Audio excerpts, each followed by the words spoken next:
Makiyayi mai kyau, makiyayi mai kyau yana kula da tumakinsa. Makiyayi mai kyau, makiyayi mai kyau yana kula da tumakinsa.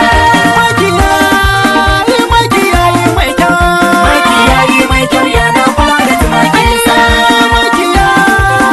Makiyayi mai kyau, makiyayi mai kyau yana kula da tumakinsa.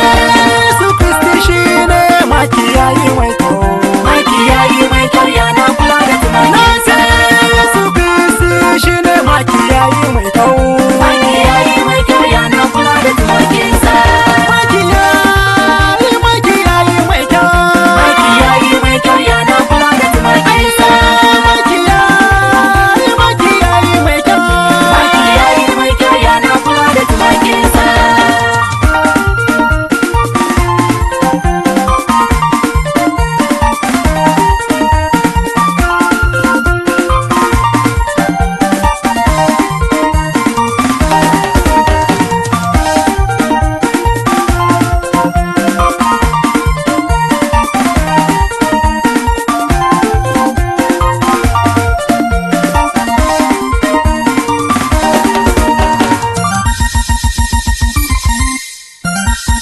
We give you praise.